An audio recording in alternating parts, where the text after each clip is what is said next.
Don't forget to subscribe, like, and share this video. Leave a comment with your thoughts on this unique royal wedding. Was it a union of convenience, or a story of sincere love in the face of the rigid codes of the monarchy?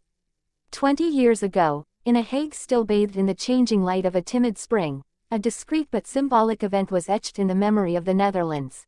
The marriage of Prince Constantijn, Queen Beatrix's youngest son, to Laurentien Brinkhorst, a refined, cultured intellectual, far removed from the traditional image of a princess. It was not a state wedding, nor a traditional fairy tale, but rather a unique story, a breath of modernity in a monarchy often perceived as one of the most robust but also one of the most formal in Europe. This report takes you behind the scenes of this unusual union, exploring royal strategies, personal choices, family challenges, and media pressure.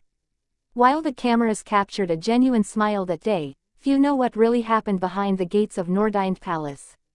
Constantijn, the third son of Queen Beatrix and Prince Claus, was never destined to reign. And yet, he has always been at the heart of power, both by his origins and his professional choices. Even before meeting Laurentien, he was already perceived as the most discreet and intellectual of the royal children. A man in the shadows, he moved in European political and diplomatic spheres, notably working in Brussels with European Commissioner Leon Brittan. It was there, in this hushed world where diplomacy, lobbying, and economic interests intersect, that Constantijn met Laurentien, daughter of Laurens Jan Brinkhorst, an influential minister and respected figure in Dutch political circles. Their relationship, initially confidential, surprised the royal microcosm. Laurentien was neither noble, nor a model, nor a classic commoner. She was brilliant, a graduate of the University of Groningen, the London School of Economics, and then the University of California, Berkeley. Polyglot, independent, committed to the cause of literacy and human rights, she embodies an assertive modernity, sometimes perceived as disturbing in the mysteries of a monarchy still corseted by traditions. When the couple announced their engagement in 2000, the court's reaction was measured. There was no over-enthusiasm, nor any overt opposition. But behind the scenes, some close to the royal family murmured their concerns. Beatrix, a strong-willed queen who was very attached to the rules of protocol, wondered, was this union befitting the stature of a prince of the blood? Would Laurentien be able to blend in with the discretion required by the Dutch monarchy, or would she upset the already fragile balance of a family marked by drama and image conflicts? Despite the doubts, wedding preparations moved forward. The couple chose a sober, almost intimate approach. The civil wedding took place on May 17, 2001, in The Hague, followed on May 19 by a religious ceremony at the Groot of St. Jacobskerk. That day, the streets were lined with curious onlookers and fervent monarchists. But on closer inspection, the excitement remains contained. Unlike Willem-Alexander and Maxima's wedding 2 years later, the pomp is restrained. No gilded carriage, no extravagant gown, no royal ball that lasts until dawn. And yet, this restraint seems carefully chosen, like a silent declaration. Their love doesn't need spectators, it needs stability. The wedding speeches speak volumes. Laurentien soberly thanks the royal family for their welcome, speaks of mutual commitment, shared values, and a future based on trust. Constantijn, for his part, evokes the importance of being able to be oneself, even within an institution where appearances reign supreme. Through their words, one reads between the lines the desire to build a life together away from the spotlight, without betraying the crown. But this union also raises invisible tensions. Behind the scenes, some close to the palace are worried about the ambiguous role the couple risks taking on.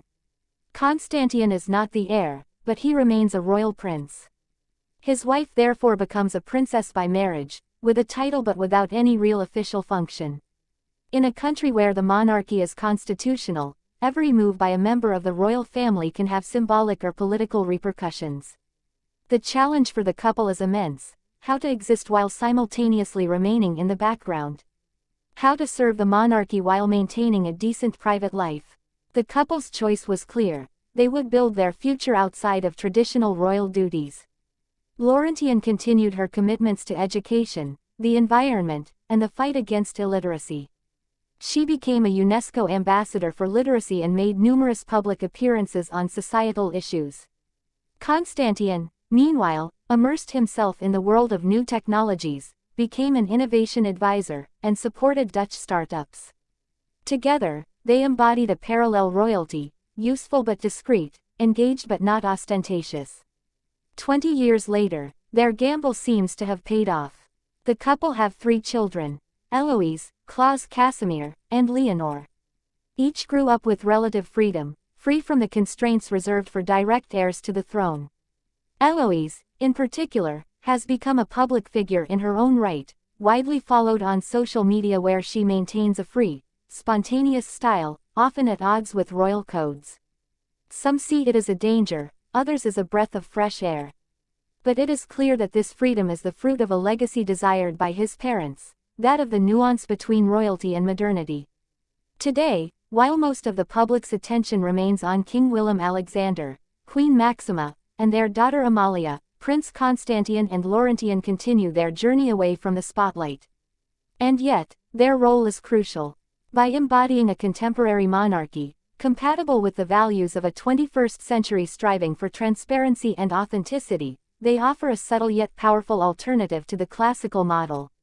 They remind us that the monarchy can evolve and reinvent itself without denying its essence. Their marriage, often overlooked by society chronicles, nevertheless deserves to be rediscovered.